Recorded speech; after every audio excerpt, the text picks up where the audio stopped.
Assalamualaikum warahmatullahi wabarakatuh. Kami dari kelompok 6 yang beranggotakan Salma Arjuan Jumna Firmansyah dengan NPM 1910104030, Zainur Wulian dengan NPM 1910104039, dan Nabila Gurna dengan NPM 1910104125. Di sini kami akan mempresentasikan mengenai materi Good Corporate Governance atau GCG di BUMN. Materi pertama yang akan kami bahas yaitu mengenai program kemitraan dan bina lingkungan BUMN.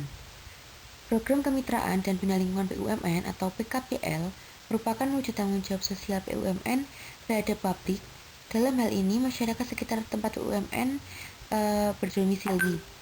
Kementerian BUMN telah menerbitkan Peraturan Menteri BUMN Nomor 5 Tahun 2007, tanggal 27 April tentang program kemitraan BUMN dengan usaha kecil dan program bina lingkungan yang populer dengan PKBL, menggantikan keputusan Menteri BUMN nomor Kep 256 MMWU 2003 tanggal 17 Juni tahun 2003 tentang program kemitraan BUMN dengan usaha kecil dan pelaksanaan bina lingkungan. Berdasarkan ketentuan tersebut, program kemitraan dengan usaha kecil adalah program untuk meningkatkan kemampuan usaha kecil agar menjadi tangguh dan mandiri melalui pemanfaatan dana dari berbagai laba BUMN. Sementara program bina lingkungan adalah pemberdayaan kondisi sosial masyarakat oleh BUMN melalui pemanfaatan dana dari bagian laba BUMN. Kriteria usaha kecil yang bisa mendapatkan bantuan program kemitraan antara lain: yang pertama, memiliki kekayaan bersih paling banyak 200 juta, tidak termasuk tanah dan bangunan atau hasil penjualan paling banyak 1 miliar rupiah dalam 1 tahun. Yang kedua, berdiri sendiri. Yang ketiga, berbentuk badan usaha orang atau perseorangan, telah melakukan kegiatan usaha minimal 1 tahun. Bentuk program kemitraan dapat berupa: yang pertama, ada pemberian pinjaman, terdapat juga pinjaman khusus untuk UKMK. Yang ketiga yaitu program pendampingan dalam meningkatkan kapasitas UKMK, serta peningkatan kapasitas diberikan dalam bidang produksi dan pengolahan, pemasaran, sumber daya manusia, dan teknologinya.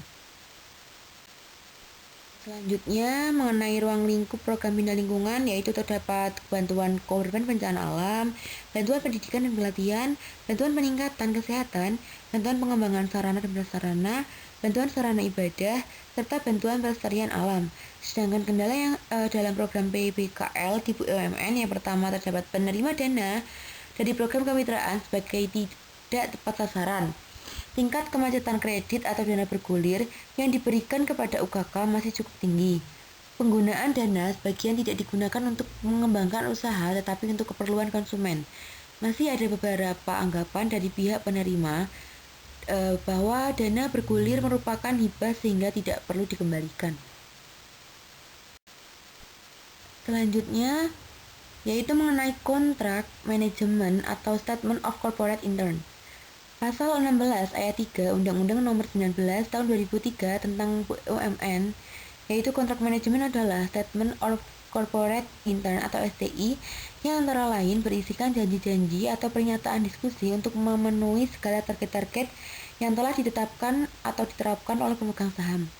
Statement of Corporate Intern ini merupakan suatu alat yang cukup penting untuk meningkatkan transparansi BUMN dan dapat dijadikan sebagai pedoman bagi manajemen BUMN, Kementerian BUMN, maupun politik dalam rangka mendorong terwujudnya praktek GCG. Penyusunan SCI sebagai salah satu implementasi prinsip dari beberapa praktek GCG di BUMN.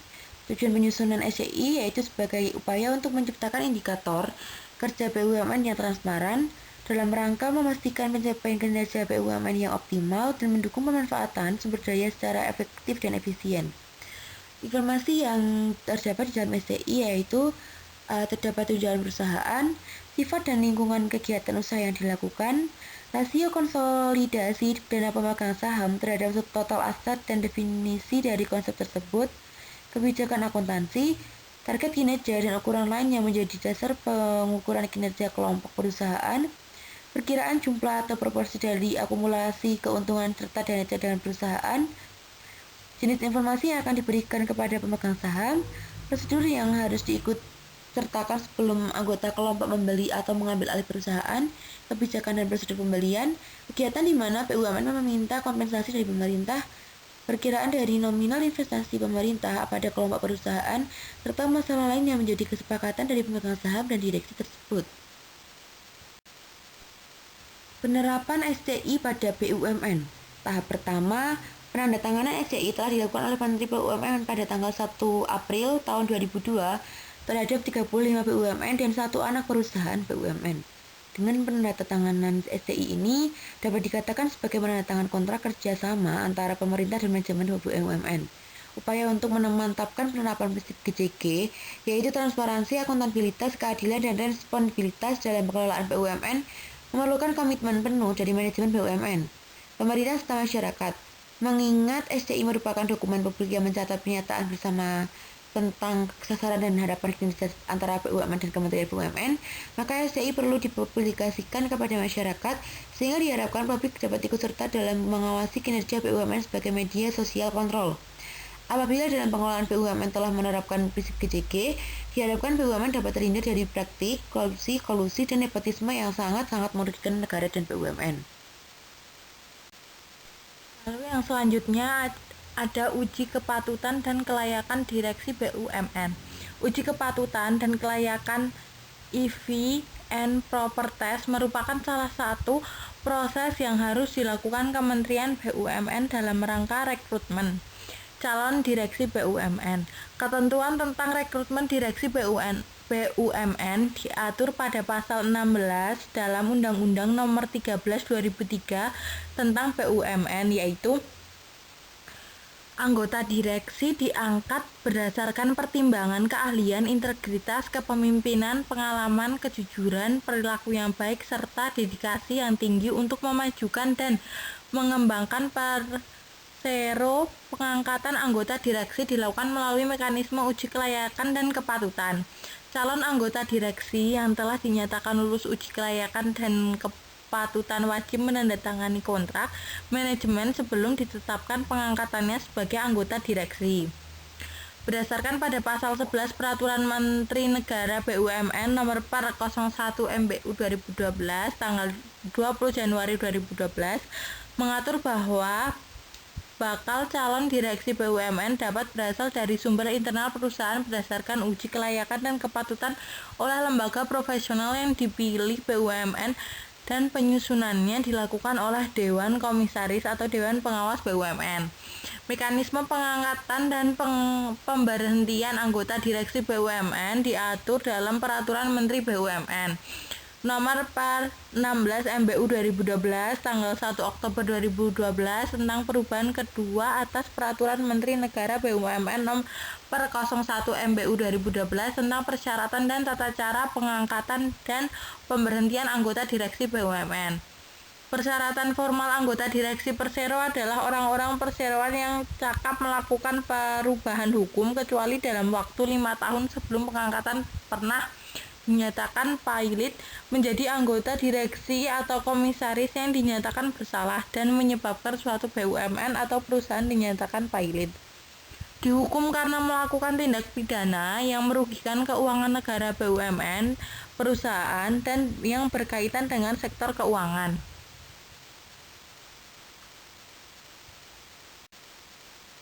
Persyaratan material anggota direksi yaitu sebagai berikut. Pertama, pengalaman, lalu keahlian, integritas, kepemimpinan, memiliki kemampuan yang kuat dan dedikasi yang tinggi untuk memajukan dan mengembangkan BUMN yang bersangkutan. Persyaratan lain anggota direksi, yaitu bukan pengurus partai politik atau anggota legislatif atau tidak sedang mencalonkan diri sebagai calon anggota legislatif, bukan kepala atau wakil kepala daerah atau tidak sedang mencalonkan diri sebagai calon kepala atau wakil kepala daerah. Mekanisme seleksi direksi BUMN melalui 6 tahapan, yaitu bakal calon masuk dalam daftar pertama yang diusulkan oleh masing-masing komisaris BUMN. Calon yang lulus masuk dalam tahap long list kedua yang diuji oleh konsultan dan departemen terkait melalui rapat tim evaluasi. Nama-nama calon diperingkat sesuai hasil penilaian konsultan. Nama-nama calon dimasukkan ke tim evaluasi di Kementerian BUMN. Dalam tahap ini, para calon kembali diperingat tahap kedua untuk selanjutnya hasil uji kepatutan dan kelayakan diserahkan ke Menteri BUMN. Hasil uji kepatutan dan kelayakan diserahkan ke tim penilai akhir. Lalu setelah diproses di TPA baru dapat ditetapkan siapa yang berhak menjadi direksi BUMN yang dituangkan dalam surat keputusan. Lalu pengelolaan aset tetap BUMN. Sesuai Peraturan Menteri BUMN Nomor 02 MBU Tahun 2010 tanggal 23 Juli 2010 tentang tata cara penghapus bukuan dan pemindah tanganan aset tetap BUMN, yang dimaksud dengan aset tetap adalah aset berwujud yang digunakan dalam operasi BUMN, tidak dimaksudkan untuk dijual dalam kegiatan normal perusahaan dan memiliki masa manfaat lebih dari setahun. Beberapa hal yang perlu diperhatikan dalam pengelolaan aset BUMN adalah sebagai berikut. Aset BUMN perlu dikelola secara transparan. Pengelolaan aset BUMN harus dapat memenuhi prinsip akuntabilitas. Pengelolaan aset BUMN harus dapat memenuhi prinsip pertanggungjawaban. Lalu pengelolaan aset BUMN harus memenuhi prinsip kewajaran. Apabila manajemen BUMN dapat mengelola asetnya sesuai dengan prinsip GCG, diharapkan dapat diperoleh 5 manfaat, yaitu 1. BUMN memperoleh nilai perusahaan secara maksimal. 2. BUMN memiliki daya saing yang kuat baik secara nasional maupun internasional. 3. Kontribusi BUMN kepada pemerintah berupa dividen dan pajak lebih meningkat. Yang keempat, pengelolaan BUMN lebih transparan, akuntabel, dan dapat dipertanggungjawabkan kepada publik. Yang kelima, kinerja BUMN lebih bagus karena pengambilan atas aset yang lebih baik. Sesuai Peraturan Menteri BUMN Nomor 06 MBU 2011 tanggal 30 Desember 2011 tentang pedoman pendayagunaan aset tetap BUMN, yang dimaksud dengan pendayagunaan aset tetap adalah optimalisasi pemanfaatan aset tetap BUMN melalui kerjasama dengan mitra. Lalu pengelolaan teknologi informasi di BUMN. Beberapa hal yang perlu dilakukan oleh direksi berkaitan dengan tata kelola teknologi informasi, yaitu 1. Direksi dapat menetapkan tata kelola teknologi informasi yang efektif. 2. Direksi wajib menyampaikan laporan pelaksanaan tata kelola teknologi informasi secara periodik kepada Dewan Komisaris. 3. Direksi wajib menjaga dan mengevaluasi kualitas fungsi tata kelola teknologi informasi di perusahaan. Kementerian BUMN yang telah membentuk tim kelompok kerja T-Governance yang bertugas menyusun panduan kebijakan TI BUMN dengan sasaran sebagai berikut. 1. Setiap perusahaan BUMN diwajibkan memiliki kebijakan tata kelola TI dan master plan untuk TI untuk penyelarasaan, pengembangan, dan implementasi TI terhadap kebutuhan bisnis masing-masing perusahaan. 2. Kepatuhan pada hak atas kelayakan intelektual akan lisensi software harus dapat dipenuhi oleh masing-masing BUMN. 3. Target tingkat kedewasaan dari tata kelola TI dan BUMN dalam jangka waktu 5 tahun ke depan adalah minimal maturity level 3 sesuai dengan maturity level yang ditetapkan. Lalu 4. Penyediaan sumber daya TI harus dapat memaksimalkan program sinergi BUMN. Penerapan kebijakan tata kelola TI dengan basis kerangka kerja tata kelola TI disesuaikan terhadap kondisi lingkungan dan kebutuhan bisnis perusahaan. Dalam hal ini, keberadaan kebijakan tata kelola TI memang sangat krusial dalam implementasinya, mengingat operasional kebijakan TI dan BUMN dapat dirumuskan secara detail ke dalam standar maupun prosedur. Nilai kepatuhan akan lebih baik apabila semua siklus implementasi TI berdasarkan aturan yang berlaku. Apabila suatu operasional TI dan BUMN tidak memiliki kebijakan maupun prosedur, maka tingkat kepatuhannya belum memenuhi syarat tata kelola TI, sehingga keberadaan implementasi TI tidak efektif terhadap bisnis BUMN. Panduan penyusunan pengelolaan TI BUMN. Master Plan TI merupakan rencana arsitektur TI perusahaan yang dibuat untuk menyelaraskan perencanaan, pengelolaan, dan pengawasan terhadap kegiatan TI yang mencakup aspek teknologi meliputi aspek sistem aplikasi dan infrastruktur TI, proses bisnis, tren teknologi tata kelola, dan aspek lainnya yang berkaitan dengan strategi dan tujuan bisnis perusahaan. Secara umum, Master Plan TI mencakup waktu dan tahapan kegiatan untuk mencapai tujuan TI, serta pengawasan dan tata kelola TI. Berdasarkan Peraturan Menteri BUMN Nomor 402 MBU 2013 tanggal 18 Februari 2013 tentang Panduan Penyusunan Pengelolaan Teknologi Informasi BUMN, antara lain disebutkan bahwa Master Plan TI 1 dalam rangka pemanfaatan dan pengembangan TI, setiap BUMN menyusun Master Plan Teknologi Informasi paling lambat 2 tahun setelah peraturan ditetapkan. 2. Master Plan Teknologi Informasi disusun dan ditetapkan oleh direksi dengan mengacu pada lampiran peraturan menteri ini. Lalu yang ketiga, Master Plan TI disusun untuk periode 3-5 tahun diselaraskan dengan rencana jangka panjang perusahaan dan mendukung strategi serta tujuan perusahaan. Master Plan TI diimplementasikan dalam rencana tahunan. 5. Direksi wajib melakukan monitoring dan evaluasi pelaksanaan Master Plan TI secara berkala dan setiap tahun. 6. Hasil monitoring dan evaluasi berkala menjadi bagian dari laporan manajemen BUMN. 7. Direksi dapat melakukan pengajian ulang dan melakukan perubahan Master Plan TI.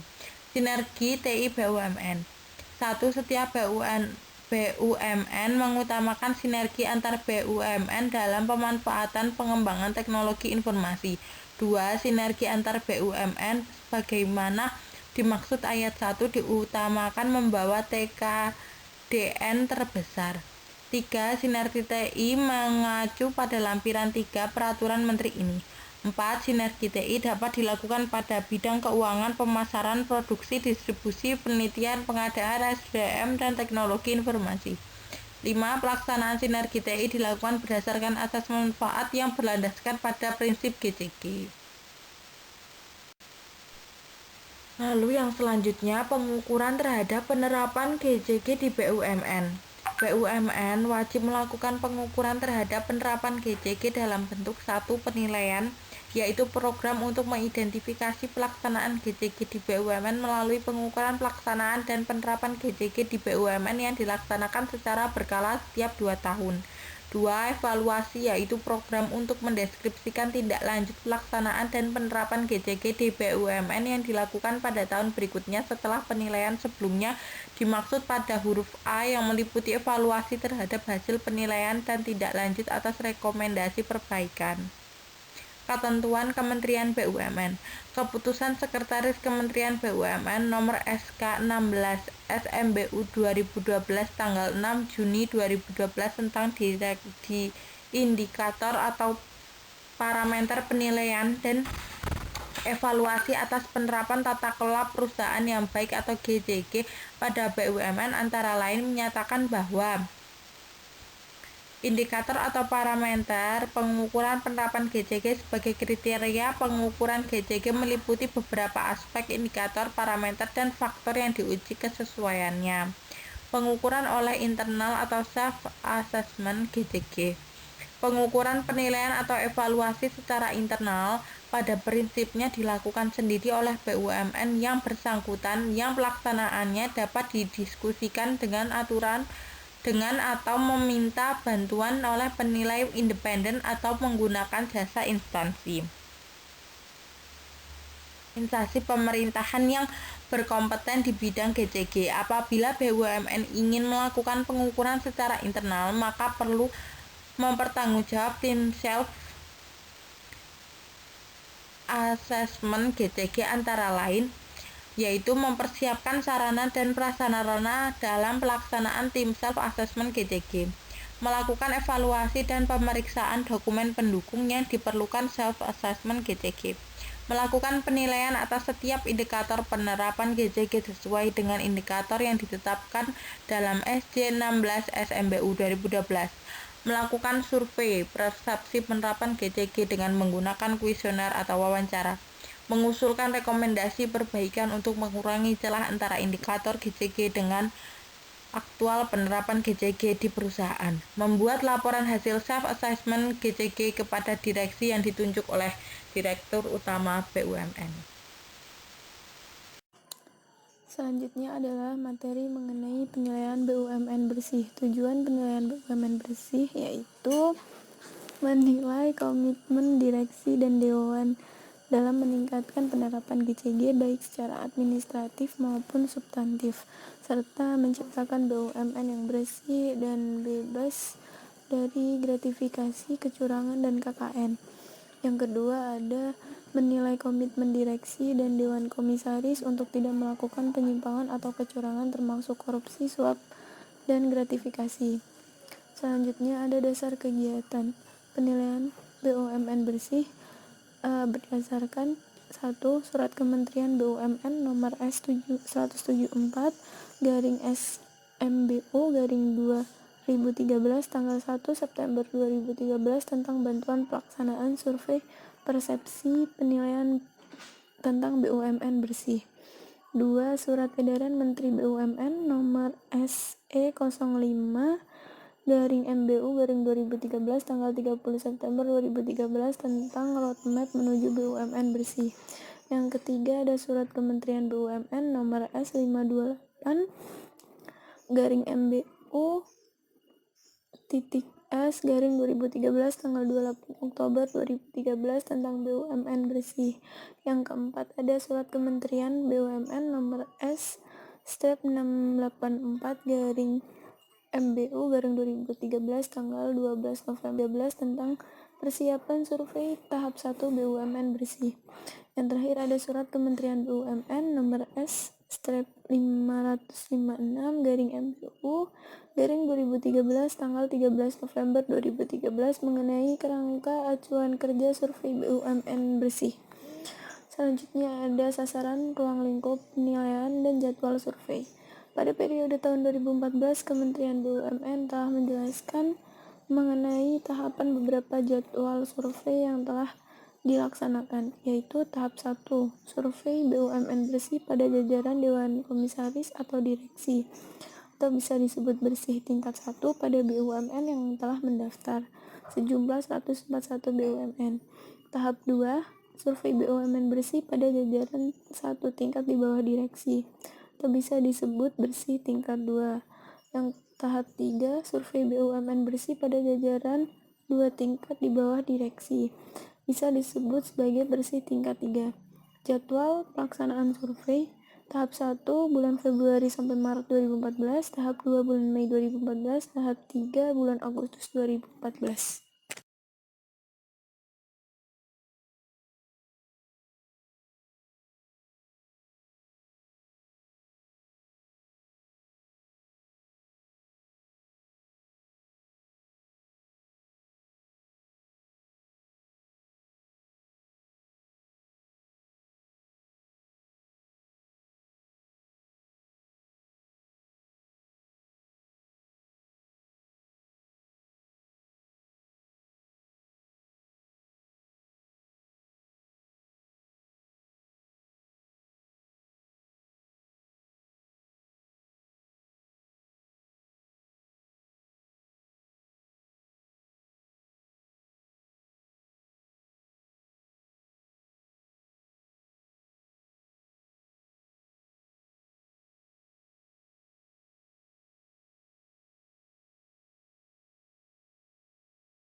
Yang selanjutnya ada responden, metode penyampaian kuesioner, dan pengolahan data.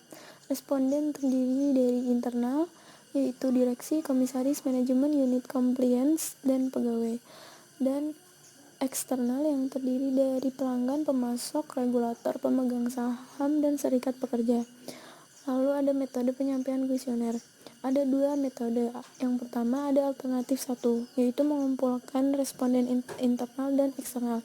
Yang kedua ada alternatif 2, yaitu mengumpulkan responden internal dan menyampaikan melalui surat elektronik surau atau bisa disebut email, atau mendatangi langsung responden eksternal.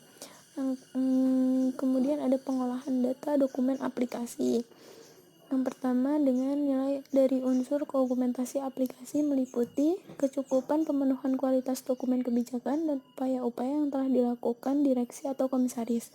Kedua, penilaian unsur dokumentasi dapat didukung dengan wawancara dengan pihak yang berkompeten.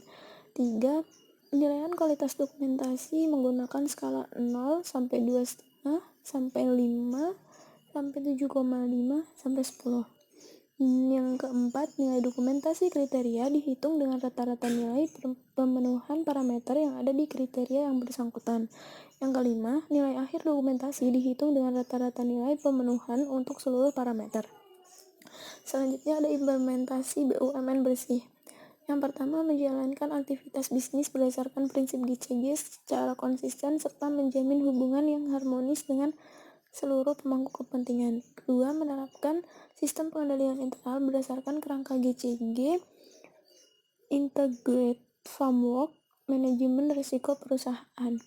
Yang ketiga, melaksanakan dan menyempurnakan whistleblowing system atau WBS dalam rangka memperkuat sistem deteksi dini. Yang keempat, melaksanakan program pengolahan dan pengendalian gratifikasi melalui unit pengendalian gratifikasi atau UPG. Dalam hal ini dapat menjalin kerjasama dengan pihak ketiga yang kompeten, misalnya Komisi Pemberantasan Korupsi atau KPK. Yang kelima ada melakukan penyempurnaan buku pedoman etika bisnis dan etika kerja serta mensosialisasikan kepada seluruh karyawan atau manajemen serta pemangku kepentingan lainnya. Yang terakhir yaitu menetapkan wajib pengisian laporan harta kekayaan bagi para pejabat sesuai ketentuan yang berlaku.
Kemudian ada pengadaan barang dan jasa. Regulasi pengadaan barang dan jasa BUMN.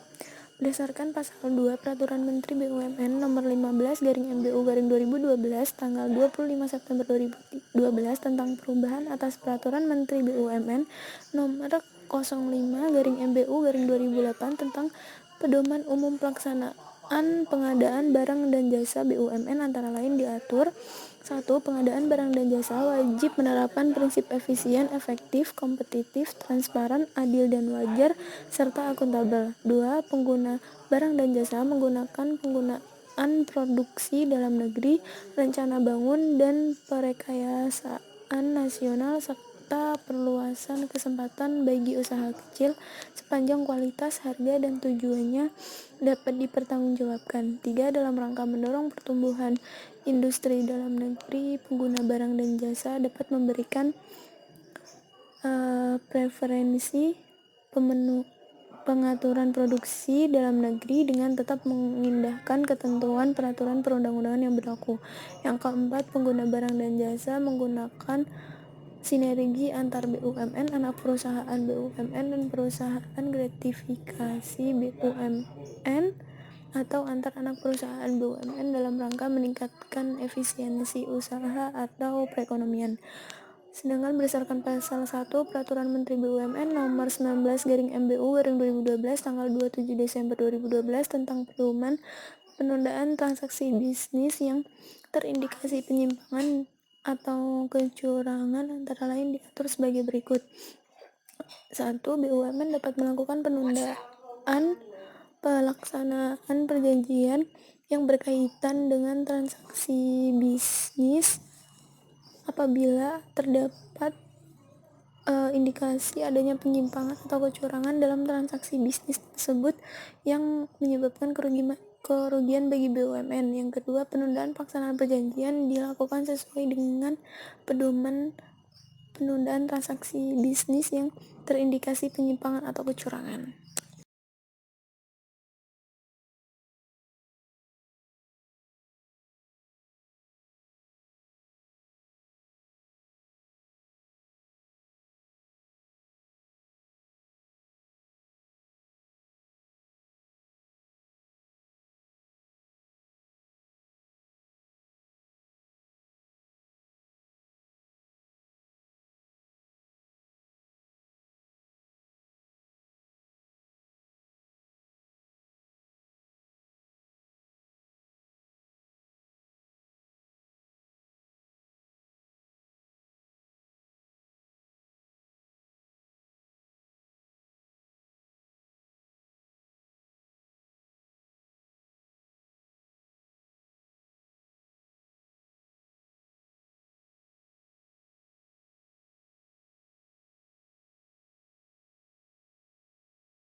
Selanjutnya, berdasarkan pada pasal 2 Peraturan Menteri BUMN menyebutkan bahwa satu, dalam transaksi bisnis yang dibuat antara BUMN dengan mitra harus mencantumkan ketentuan mengenai penundaan dan pembatalan sebagaimana diatur dalam peraturan menteri ini. 2. Bagi perjanjian transaksi bisnis yang sudah ditandatangani sebelum peraturan menteri ini ditetapkan dapat ditinjau kembali dengan tetap memperhatikan ketentuan di bidang hukum perjanjian. Yang ketiga, bagi transaksi bisnis yang sudah disetujui namun perjanjian belum ditandatangani dan transaksi bisnis yang sedang dalam proses agar perjanjiannya disesuaikan dengan peraturan menteri ini.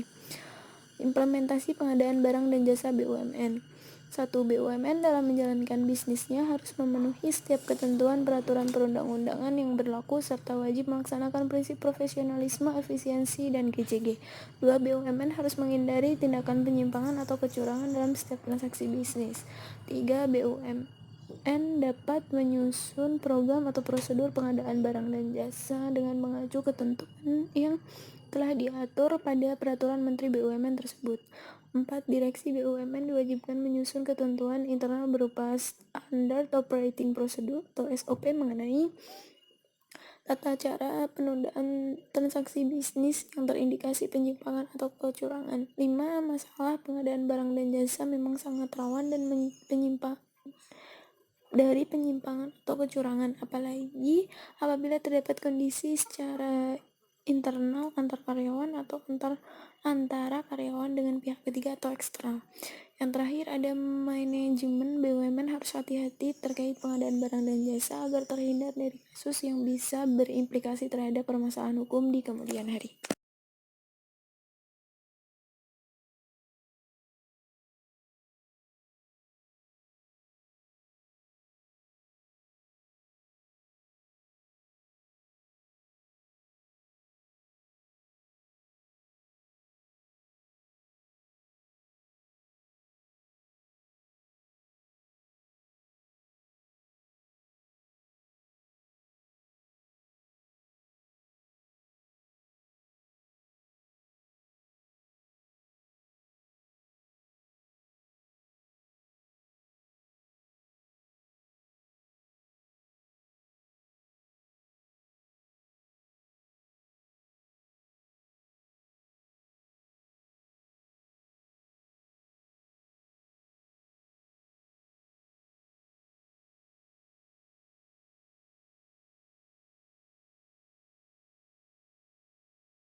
Sekian presentasi dari kelompok kami. Apabila ada kurang lebihnya, kami mohon maaf yang sebesar-besarnya. Wassalamualaikum warahmatullahi wabarakatuh.